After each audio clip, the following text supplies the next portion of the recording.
Hey guys, and welcome to a brand new video here on FPL Now, your #1 source for tips, tricks, and everything you need to know for Fantasy Premier League football. Today, we're going to be going over some knee-jerk reactions for Game Week 8. So, if you're excited for the video, drop a like down below, leave a comment who are you going to be transferring in and out this week. Subscribe if you're brand new, we're trying to hit 100 subs by Game Week 10. Let's get into the video. So, starting things off, as always, with these videos, we go over the top 5 most transferred in players so far and the top 5 most transferred out players so far. And my lord, it's an interesting one because we have 4 United players on the top transferred out list, which is kind of mad, but I'm not surprised because they just don't seem that good at the moment. But anyway, let's go over the top most transferred in this week. So, coming in at #1 is Cancelo. Now, of course, this is a player that is just a really good substitute for Trent, because as you can see, the next few fixtures are pretty good. So obviously they're at Liverpool away today. I'm recording this before that game's even kicked off, but he seems to be pretty nailed right now. And as well as that, he has Burnley, Brighton, and then Crystal Palace. And then of course he has Man United, Everton, West Ham. But that's okay because you'd probably get Trent back in around game week 11, so you get to target all of these good fixtures where really he should keep a clean sheet every single game, and he looks like he's starting most games as well. So you basically,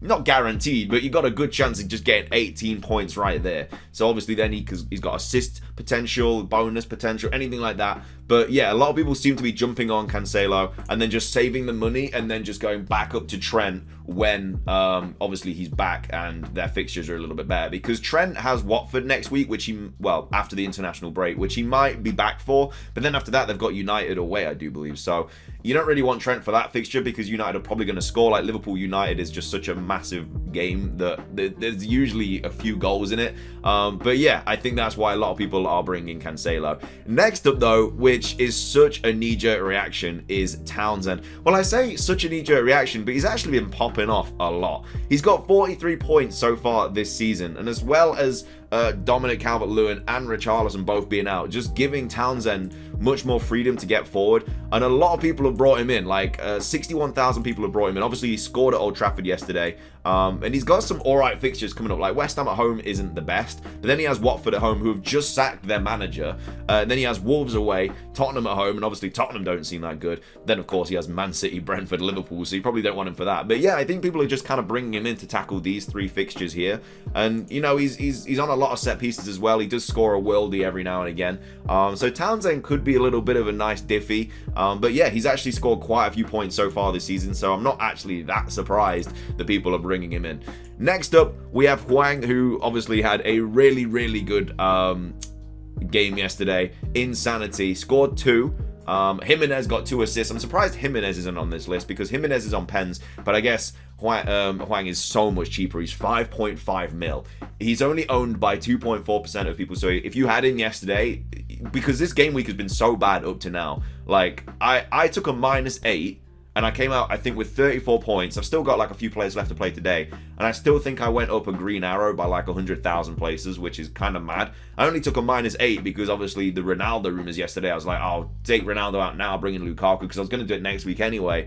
And then obviously Ronaldo was benched, then Lukaku, my lord, how unlucky. He scored, was offside, Rudiger assist, that would have been so many points. And then as well as that, he bloody hit the post from, I don't know how he did that, but it's so annoying, but it is what it is. But yeah, Hwang is someone that a lot of people are jumping on. Very much a knee-jerk reaction though, because I don't think he scored any goals in 20 games in his last league, but now he scored 2 in 2, I think, or 2 in 3 or something like that. So a lot of people are jumping on him, and he looks really good. He seems to be starting most games now, and especially if he's scoring a brace, then yeah, he's going to keep starting. So we know that Wolves' fixtures are still good. They've got Villa next, and Villa's pretty much a bogey team. They can either be really good, like they were against United, or really bad.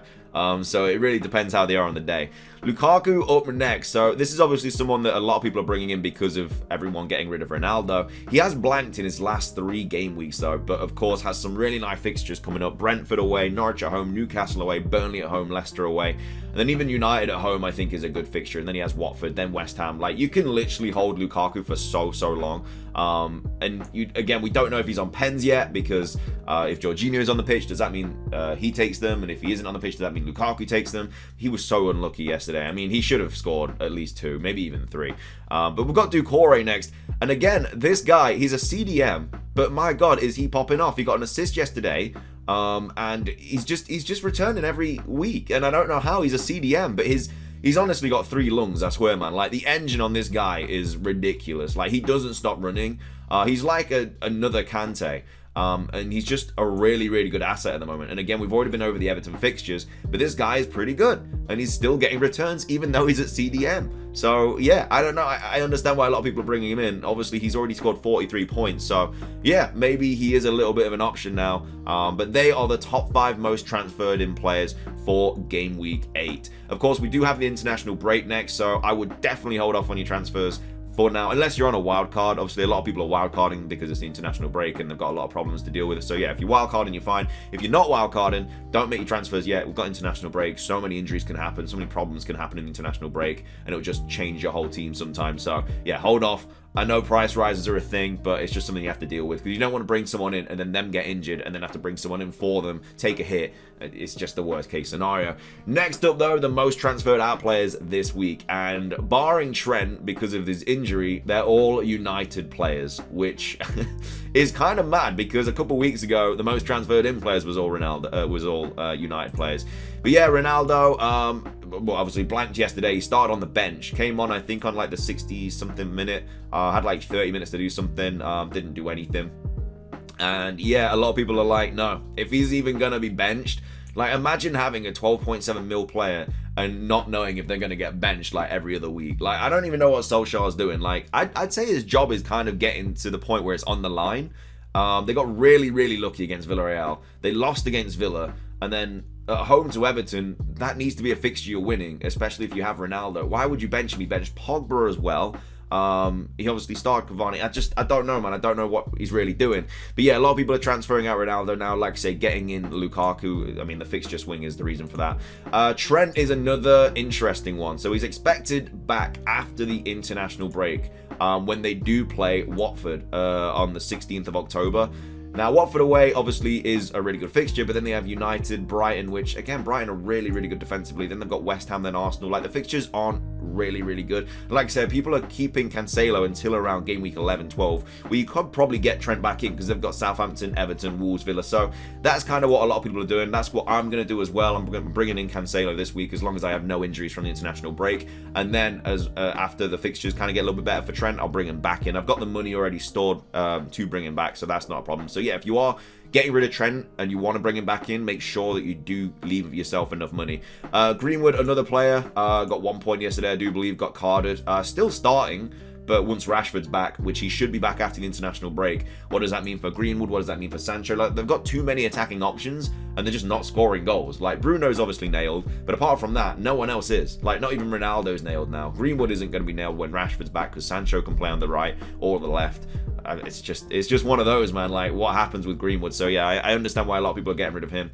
Pogba, another United player that a lot of people are getting rid of. He was benched again. I don't know why. I don't know what Solskjaer's doing, but yeah, he was also benched. We also know that United's fixtures are very, very bad up until like game week 15. Like, when they play Crystal Palace at home, like, these fixtures are so good to target. But if United are still terrible at like this point, are people really going to be bringing them all back in? I don't know. I don't think I would triple up on United. I might bring Shaw back in. And then, I don't know if I'd bring Ronaldo back in, because he could be benched. He's not on pens. I'd probably bring maybe even Rashford or something like that, or Sancho, depending on who's kind of like getting all the game time then. And then Shaw, another player that is transferred out. Again, it's just what's happening with United at the moment. They're just all getting transferred out because of the situation. So yeah, I think there's some very interesting most transferred and most transferred out players this week. Again, we do have the international break, so this will probably change quite a bit, especially if we have more injuries and stuff to take a look at. But as of right now, a lot of people are jumping on Cancelo and some Everton players. A lot of people are getting rid of United players. But that is going to be everything for today's knee-jerk reaction video. I hope you guys enjoyed. If you did, drop a like down below. Let's try and hit 10 likes. It really helps out. Leave a comment. Who are you getting rid of, bringing in? Subscribe if you're brand new. Let's try and hit 100 subs by game week 10. I think we can do it. But yeah, that's everything from me. Have a fantastic rest of your day. And until next time, peace.